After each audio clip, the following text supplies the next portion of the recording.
Bonjour à toutes et à tous. Tout d'abord, merci à toutes et à tous d'être présents pour cette nouvelle série de webinaires dédiés aux questions d'efficacité et de sobriété hydrique. Rapidement, je pense que vous êtes assez familier avec la démarche Je décarbone. Mais pour vous rappeler, donc Je décarbone, donc ça a été une démarche qui a été initiée il y a quelques années, portée par notamment le CSF Nouveau Système Énergétique, et qui avait donc une double ambition, c'était d'accélérer les solutions, pardon, la décarbonation de l'industrie, tout en promouvant les solutions à fort contenu local, principalement français. Donc, dans une première approche, tout était orienté vers les solutions de décarbonation. Et donc, en fait, ce qu'on a fait récemment, dans les derniers mois, donc, c'était élargir ce scope à toutes les solutions et aux problématiques donc, de efficacité hydrique. Et donc, c'est dans ce cadre-là où on a organisé une série de webinaires sur ces problématiques, dont le premier est organisé aujourd'hui. Donc, la première question que vous devez vous poser, c'est pourquoi parler de sobriété hydrique alors qu'on était initialement orienté sur la décarbonation. Donc, je peux vous proposer deux éléments de réponse.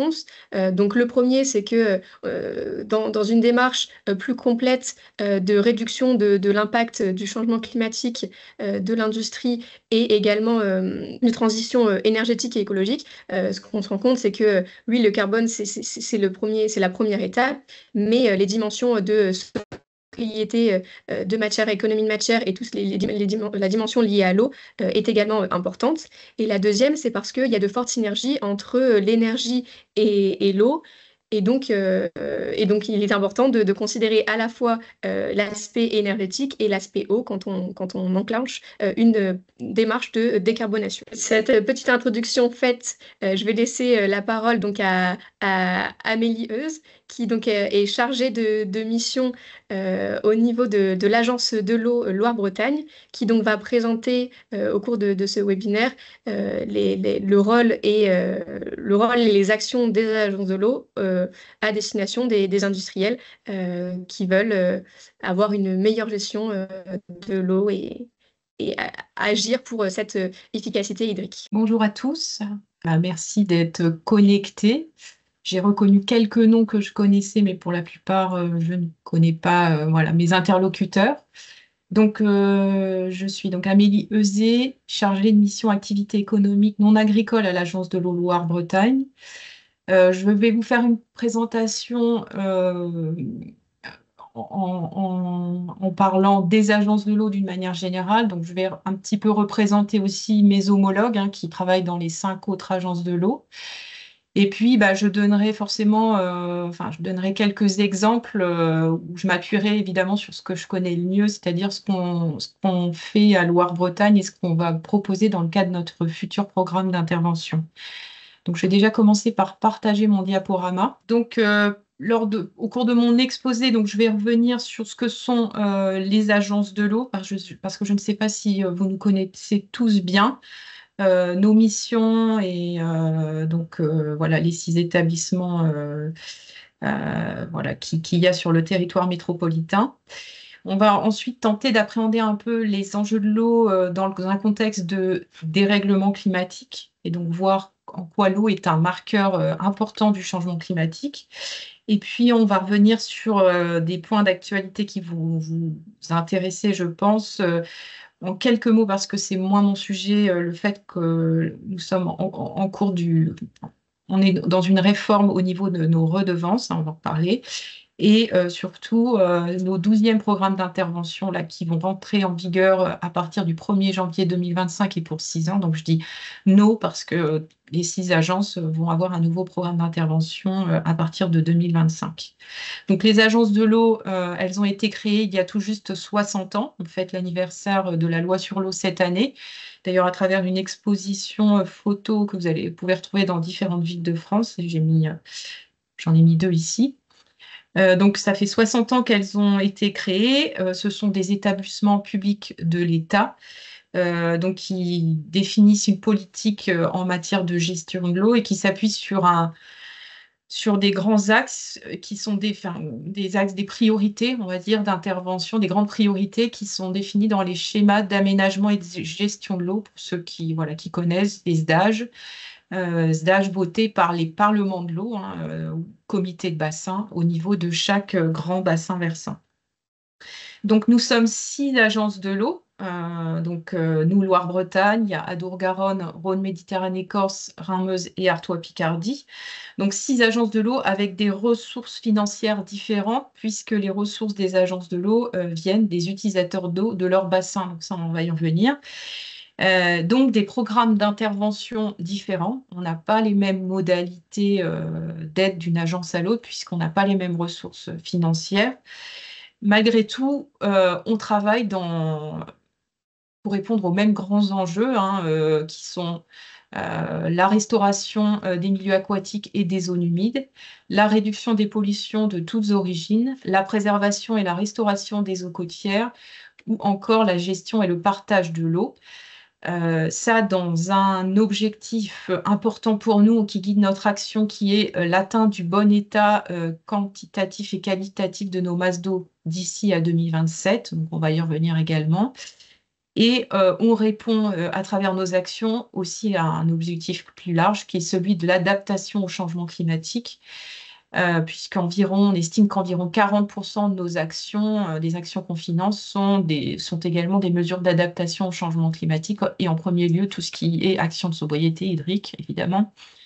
Et donc, pour information, chaque agence de l'eau chaque bassin, voilà, est doté d'un plan d'adaptation au changement climatique depuis, je crois, maintenant 2017 ou 2018. Voilà. Alors, quand on parle de bon état des masses d'eau, de quoi parle-t-on? On parle du bon état des masses d'eau de surface, qui est défini par l'état écologique d'un côté et par l'état chimique de l'autre, pardon. Avec 5 classes pour l'état écologique et 2 classes bon, mauvais, on va dire, pour l'état chimique. Donc, en France, sur les 10 700 masses d'eau, en 2019, date du dernier état des lieux des masses d'eau, on estimait à 43% de ces masses d'eau au bon état écologique et à peu près le même chiffre pour le bon état chimique. Mais il y a des disparités, et Loire-Bretagne n'est pas le meilleur élève, puisque on est à seulement, d'après les données 2019, à 24% de bon ou très bon état des masses d'eau. L'objectif étant pour 2027 de 100%.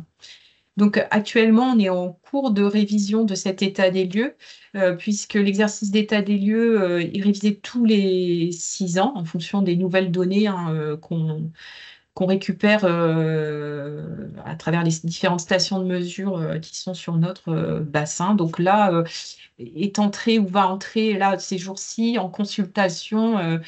En tout cas au niveau de Loire-Bretagne, mais c'est pareil au niveau des autres agences, le futur nouvel état des lieux, donc 2025. Il y a donc la même chose, il y a le pendant pour les masses d'eau souterraines, avec un état quantitatif qui est regardé, donc faire en sorte que les prélèvements ne dépassent pas les capacités de renouvellement des nappes, et aussi un état chimique. Alors, on n'en a pas parlé tout à l'heure, mais l'état chimique se vérifie par rapport, alors pour les masses d'eau de surface, c'est des normes de qualité ou des concentrations, si vous préférez, qu'il faut atteindre pour certaines substances dans les cours d'eau. Et pour l'état quantitatif, c'est aussi des valeurs seuil à atteindre, donc à ne pas dépasser pour être au bon état. Donc là, sur les plus de 600 masses d'eau sur la France entière, donc on est à 88% de masses d'eau au bon état quantitatif, 70% au bon état chimique, hein. Encore une fois, c'est d'après l'état des lieux 2019. Et sur Loire-Bretagne, on suit à peu près ces moyennes-là. Donc ces données-là sont aussi en cours de révision actuellement. Donc ça, c'était un peu pour vous dire un peu ce qu'était, vous redonner un peu les notions de bon état, mauvais état. Donc, on disait tout à l'heure, l'eau est un des principaux marqueurs du changement climatique. D'un côté, puisque l'augmentation des températures, hein, qui évidemment se confirme d'année en année, je crois que 2024 va peut-être être au niveau mondial une année encore plus chaude que 2023. L'augmentation des températures entraîne de fait une augmentation de l'eau superficielle, qui elle-même entraîne une eutrophisation, c'est-à-dire un développement notamment algal des eaux, et donc petit à petit une asphyxie des cours d'eau. et une évaporation des cours d'eau, qui n'est pas forcément compensée, ça dépend des années, alors l'année 2024 fait exception, mais par des précipitations. Et donc, globalement, hein, on constate des débits moyens de cours d'eau, notamment à l'étillage, donc au moment où ils sont au plus bas, vers le mois de septembre, des débits moyens des cours d'eau qui baissent. On annonce une baisse des cours d'eau d'ici à 2070 de -10 à -40%. D'un autre côté, au niveau des précipitations, euh, les, les simulations n'annoncent pas forcément une baisse du volume total de précipitations sur l'année, mais par contre, des moments où il va y avoir des précipitations beaucoup plus importantes, on va dire d'un coup d'un seul, et donc avec un lessivage des sols et une saturation des réseaux d'assainissement. Donc ça, c'est ce qu'on a connu cette année, hein, cet automne notamment, et donc avec des débordements sur les réseaux d'assainissement avant même que ces eaux rejoignent pardon, la station d'épuration, donc avec donc des pollutions.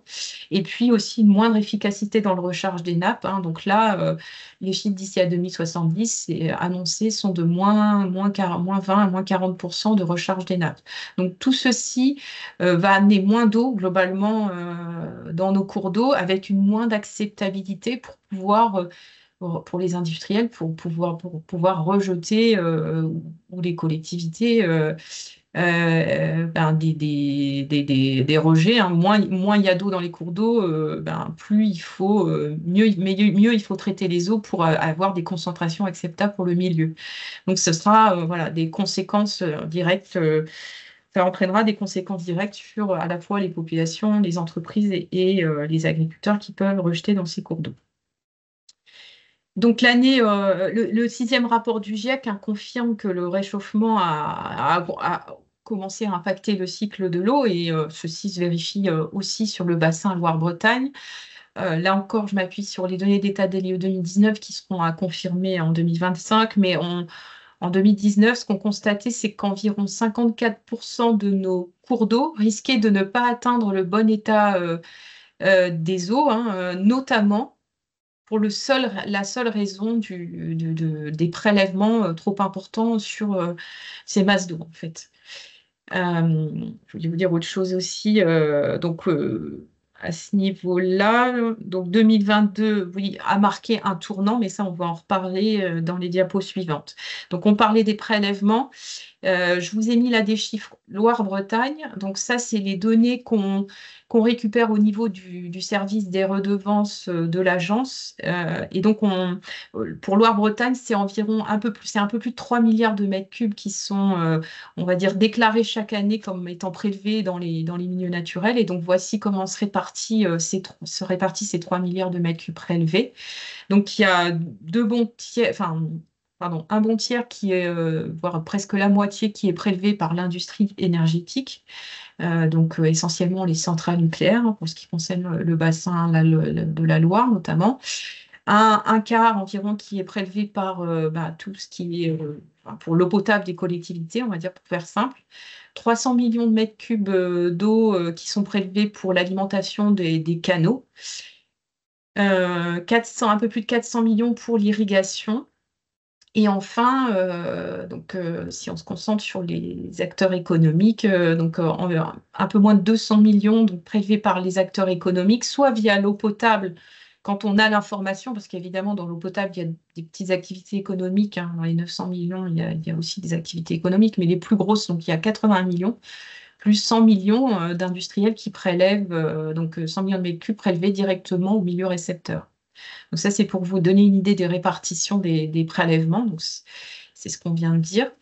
Et donc voilà, avec un gros impact des prélèvements par nos centrales nucléaires. Alors il faut savoir que ce sont bien les prélèvements et non les consommations. Donc les centrales rejettent environ 2 tiers de ce qu'elles prélèvent.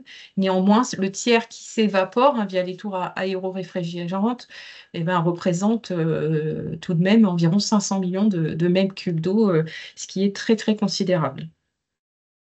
Donc on parle souvent des années futures pour évoquer le dérèglement climatique, hein, mais on va revenir là sur les 2 diapos qui viennent sur des chiffres enfin des informations qui concernent les années qui viennent de passer. Donc avec d'abord une carte là qui a été établie suite à la sécheresse, puisqu'il y avait une sécheresse. Alors maintenant, l'année 2019, c'est seulement, entre guillemets, la quatrième année la plus chaude en France, puisqu'il y en a eu, je crois, trois plus chaudes depuis 2019. Mais néanmoins, donc cette carte avait été réalisée, est issue d'un rapport de l'établissement public Loire, hein, donc suite à cette sécheresse de 2019 et qui montre que finalement la Loire, lorsque voilà, à l'étiage, comme on disait tout à l'heure, est largement dépendante notamment de l'alimentation de deux grands barrages, hein, ce qui montre sa fragilité. Donc Naussac sur l'Allier d'une capacité de 190 millions de mètres cubes et donc Villeray sur la Loire d'une capacité de 167 millions de mètres cubes, puisque elle est dépendante, puisque au niveau de Gien, hein, qui se situe entre Belleville-sur-Loire, donc qui est le lieu de la première centrale nucléaire qu'on rencontre quand on descend la Loire, et puis Dampierre, la deuxième. Donc à ce niveau-là, les deux tiers de la Loire étaient alimentés grâce finalement à ces barrages à l'étiage en 2019, sachant que 2019, encore une fois, c'est depuis donc la quatrième année la plus chaude jamais enregistrée en France.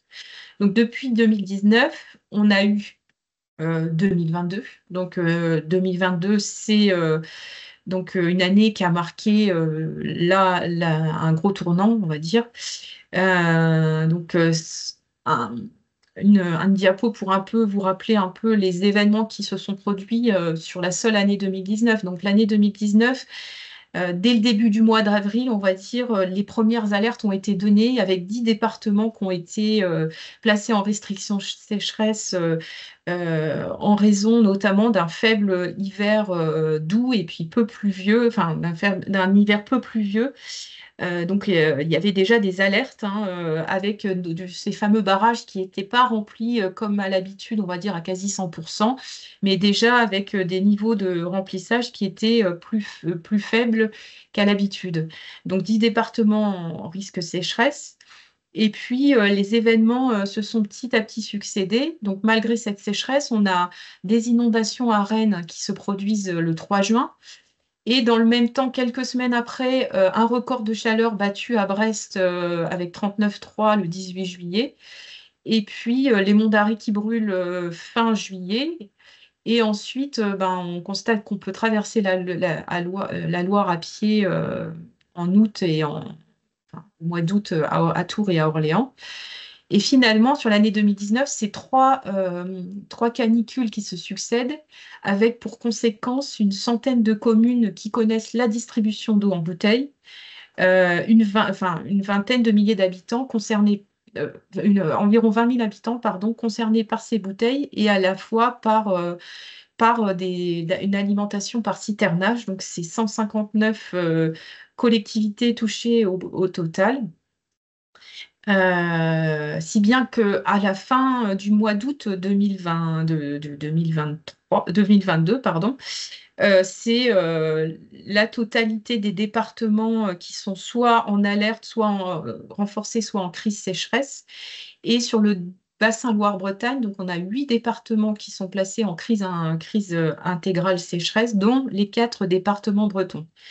Donc, et là, nos barrages dont on parlait tout à l'heure tombent à un niveau de remplissage, on va dire, historique. Hein, à fin août, ils étaient à 40 pour Naussac, 40% de remplissage, 43% pour Villeray. Et ils tombent en septembre encore plus bas, à 35 et 41% de remplissage. Et finalement, la sécheresse se poursuit au cours de l'automne et de l'hiver 2022-2023. Et on ne re-remplit pas en fait, ces barrages, alors les barrages, évidemment, c'est un symbole, hein, mais au global, c'est aussi les nappes qui sont touchées, hein, et par cette sécheresse qui dure finalement sur 2 ans, et ce qui amène petit à petit, donc, finalement a décidé le gouvernement a déclaré, on va dire, un plan eau. Donc, il est déclaré par le président de la République donc, le 30 mars 2023 avec 53 mesures, hein, enfin, vous l'avez sûrement entendu parler, dont certaines ciblent particulièrement les entreprises dans certains des axes du plan. Donc, l'axe 1, organiser la sobriété des usages de l'eau pour tous les acteurs, qui a pour objectif d'atteindre une réduction des prélèvements d'ici à 2030 de moins 10%. Donc, notamment avec des plans de sobriété qui sont demandés aux grandes filières industrielles.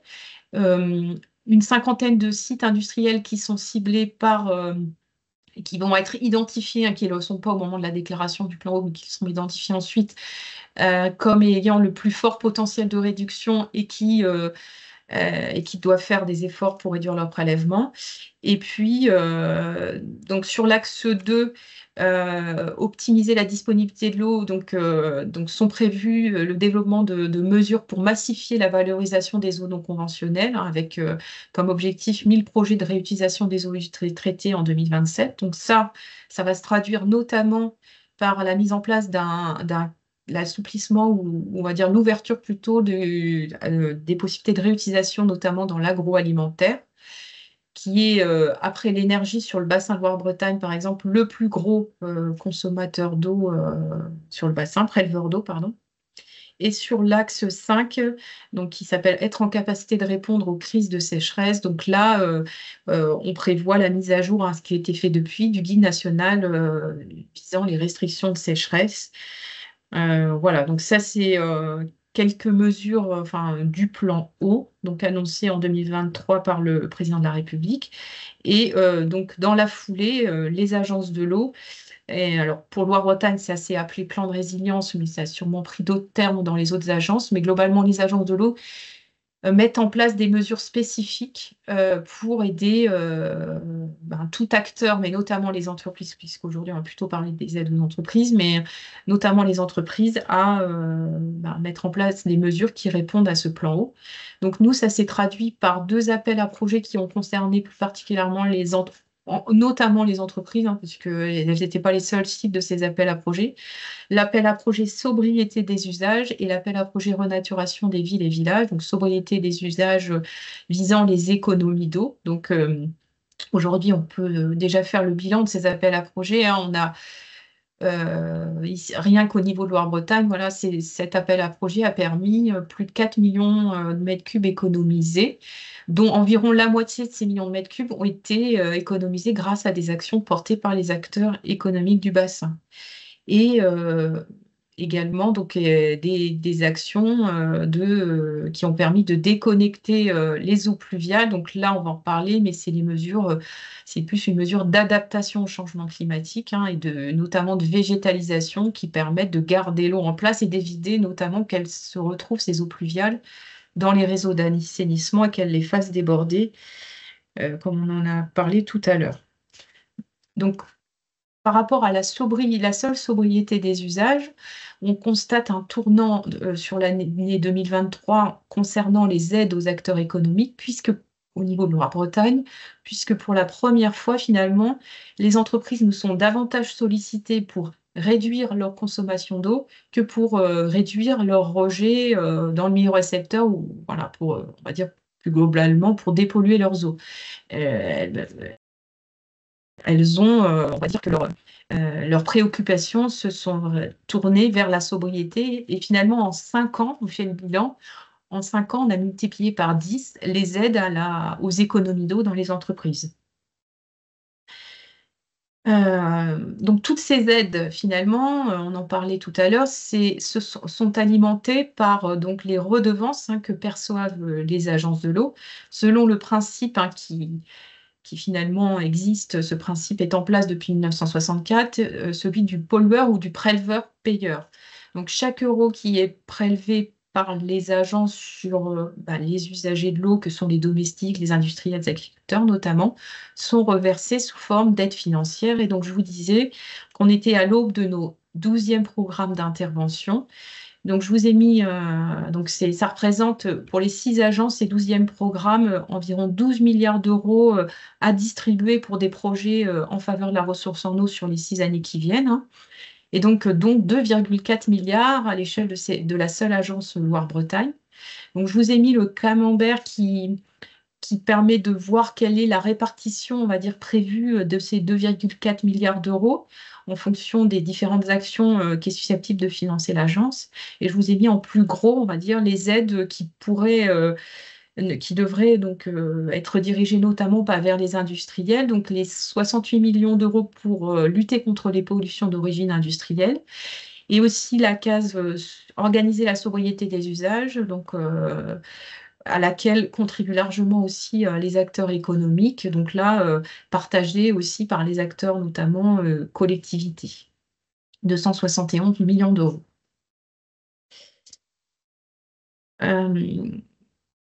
Un mot aussi pour vous dire que, et ça c'est pour information, et si vous avez des questions supplémentaires, là je vous invite vraiment au cas par cas à vous rapprocher de vos interlocuteurs redevances en agence de l'eau.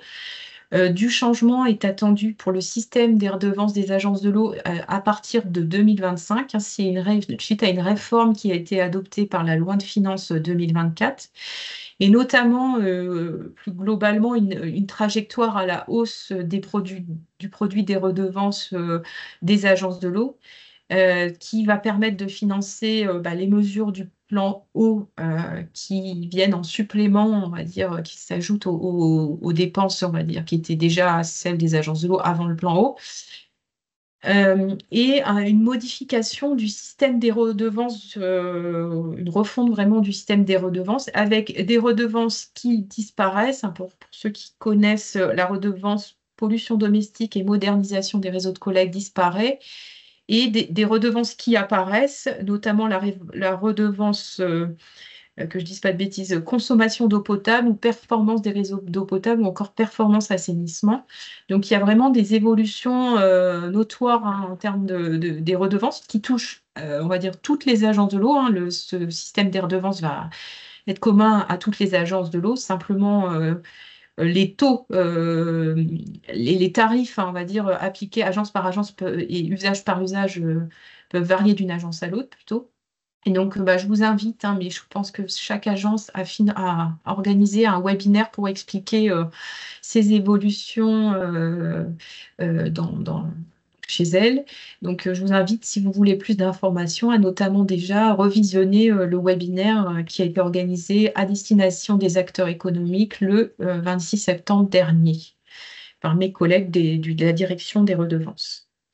Donc cet argent donc, récolté au niveau des redevances, comme je vous disais, est redistribué sous forme d'aide. Donc là, je vais rentrer un peu dans ce que sont finalement, ce sur quoi les agences de l'eau interviennent pour ce qu'elles proposent pour les acteurs économiques de leur bassin. Et donc ça, c'est des grands axes d'intervention qui sont partagés par les 6 agences de l'eau.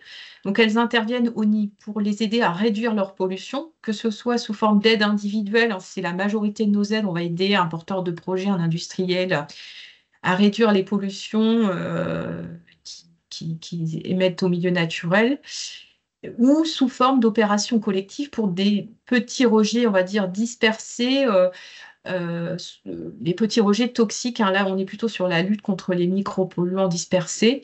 Donc ça, toutes les agences le font, on va dire, d'une façon ou d'une autre. Les agences interviennent, on en a parlé, pour aider les entreprises à économiser leurs eaux. Là aussi, peuvent être organisées, aidées au niveau des agences de l'eau, par les agences de l'eau, des opérations collectives pour des petits projets d'économie d'eau qui, pris individuellement, représenteraient un très très faible impact, mais qui, de manière groupée, peuvent être intéressants pour les agences. Et puis, elles accompagnent aussi les entreprises à mieux gérer leurs eaux pluviales, à déconnecter leurs eaux pluviales du réseau, notamment unitaire. Alors, d'une agence à l'autre, les conditions peuvent varier, hein, pour ces aides à la gestion des eaux pluviales. Nous, par exemple, sur Loire-Bretagne, on va en reparler, on favorise les les techniques qui sont plutôt végétalisées et de pleine terre.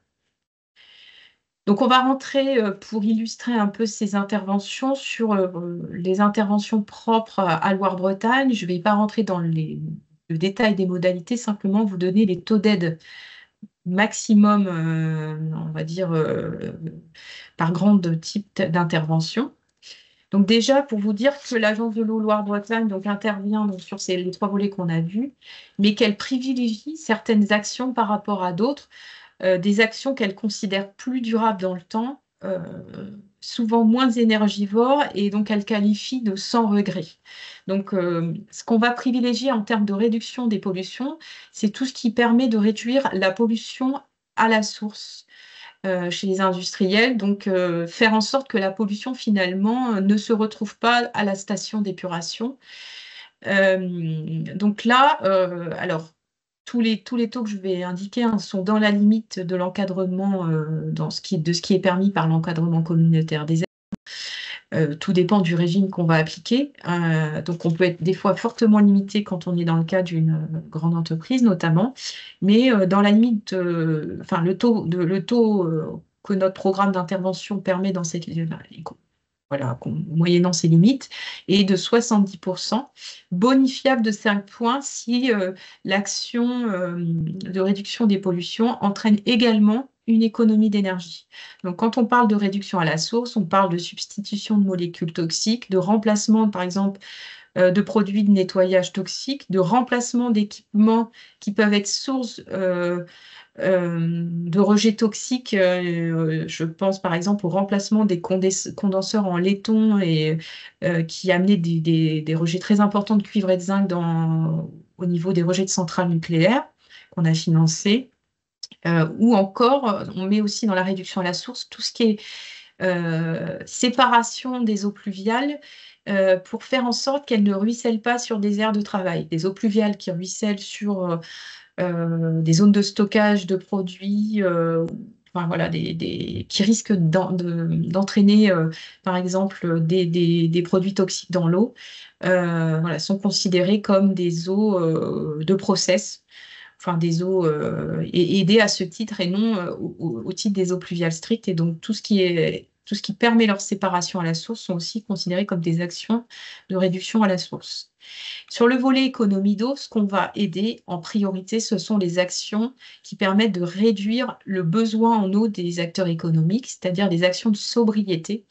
Donc la mise en place de technologies fonctionnant avec peu ou pas d'eau, je pense au remplacement, à la mise en place par exemple euh, de tours adiabatiques, pour ceux qui connaissent, la modification des protocoles ou des pratiques de nettoyage, et donc des dépenses qui pourraient être associées à ces modifications. La réduction des pertes d'eau sur les process, par exemple la réduction des fuites sur les process, ou encore l'optimisation des consommations par la mise en place de comptages et avec un objectif de réduction vraiment chiffré derrière, de réduction des consommations en eau. Donc, à chaque fois, je vous mets des exemples, donc sur des liens, je pense que vous aurez accès au diaporama, des liens vers des petits films qu'on a réalisés, porteurs d'actions. Alors, souvent, les actions sont souvent multiples chez ces industriels, mais j'ai mis on va dire, dans la colonne qui allait bien, l'action portée en majorité par l'industrie. D'économie d'eau, donc j'ai placé ici le petit film qui allait bien et qui, donc Entreprise Bayer, qui a par exemple gagné un trophée de l'eau par ses actions décernées par l'agence. Et puis dans ces actions de premier niveau, végétaliser des eaux pluviales. Donc là, on est sur des eaux pluviales strictes, par exemple des eaux de parking qui circulent sur des parkings non pollués par l'activité d'entreprise. Et donc là, on seront favorisés par des taux d'aide plus avantageux, des techniques qui permettent d'infiltrer l'eau par espace vert, la mise en place de noues ou des toitures végétalisées qui mènent à des espaces de pleine terre. Donc là, on a un projet qui, pour l'instant, à ma connaissance, n'est pas encore concrétisé, mais de l'entreprise Alstom à La Rochelle, avec un film qui présente ce projet. Donc là, comme vous pouvez le voir, les taux d'aide, même s'ils sont limités par l'encadrement, je l'entends, mais sont maximisés. C'est des taux d'aide importants que propose l'Agence de l'eau. Et donc, si ces actions-là ont été mises en œuvre ou si elles ont été portées à leur terme, l'Agence de l'eau peut aider aussi des actions qu'on appelle un peu de deuxième niveau. Donc, pour la réduction des pollutions, ça va être toutes les actions de traitement, de pré-traitement des eaux ou encore de la réduction d'autres pressions. Le 12e programme de Loire-Bretagne intègre aussi, par exemple, des enjeux qui peuvent être de température de l'eau qui ont un impact sur le milieu récepteur derrière. Donc, on peut aussi, c'est une des nouveautés du 12e programme, aider des industriels qui ont des soucis avec la température de leur eau. Donc là, on est sur un taux qui reste de 50% pour le traitement des micropolluants parce que les micropolluants on a conscience que c'est une thématique qui est difficile à investir, qui reste nouvelle pour les industriels et qui est de 25% pour la réduction des macropolluants et des autres pressions. On aide également, donc, dans le cadre de ces actions de deuxième niveau, toutes les actions de recyclage via des boucles internes ou de réutilisation des eaux usées traitées. Donc, on met aussi là-dedans l'utilisation d'eau de pluie, l'utilisation des eaux issues de matières premières. En fait, toutes les actions qui permettent de substituer une eau, on va dire, de moindre valeur, on va dire de haute valeur par une eau de moindre valeur. Donc, c'est typiquement par exemple, ce que souhaite mettre en place l'entreprise Monin à Bourges, le recyclage de ces eaux.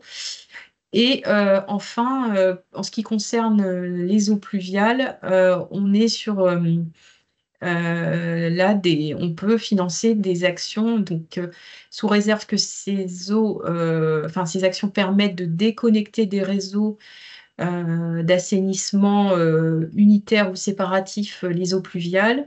On peut aider la mise en place d'enrobés drainants, de chaussées réservoirs, donc globalement de techniques qui permettent d'éviter donc à ces eaux de rentrer dans les réseaux d'assainissement.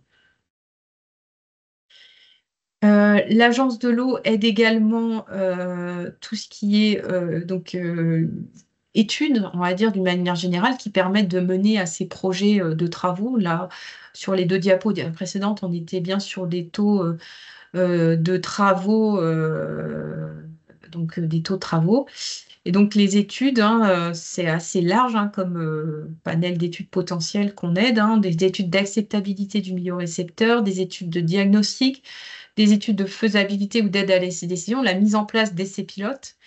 Donc toutes ces études sont aidables quand on est sur la réduction des pollutions jusqu'à 50%.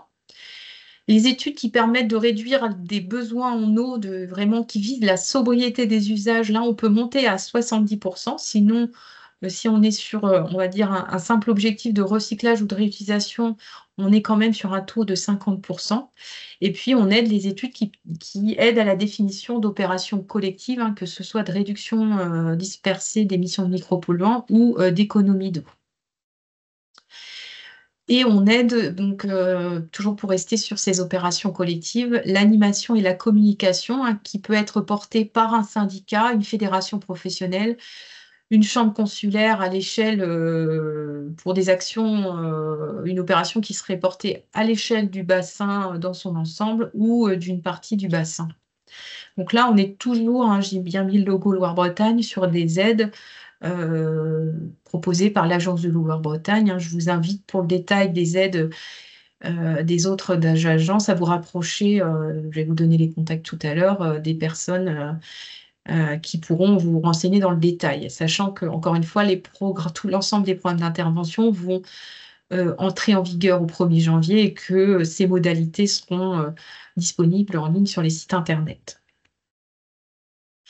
Donc, pour finir sur l'Agence de l'eau Loire-Bretagne, on a défini des cibles prioritaires pour ce 12e programme. Alors, ce n'est pas tout à fait vrai puisqu'on attend une validation du conseil d'administration sur ces cibles, notamment pollution, au 12 décembre prochain, mais voilà, pour l'entrée en vigueur du programme, il y aura des cibles, hein, des établissements prioritaires industriels qui seront, on va dire, en haut de la liste et que nos chargés d'intervention iront voir en priorité, ce qui n'empêche pas les autres sites, hein, de nous contacter pour nous faire part de leurs projets, hein. C'est des sites qui seront, on va dire, prioritaires, mais on aide bien l'ensemble des entreprises qui souhaitent améliorer leurs pratiques. Donc, on aura a priori 35 cibles en termes de réduction des macropolluants, donc qui cherchent à réduire leur DCO, DBO, azote, phosphore, on va dire de manière générale, et 74 sites qui sont ciblés au titre de leur rejet en micropolluants. Et ça, c'est une nouveauté puisqu'on n'avait pas de site prioritaire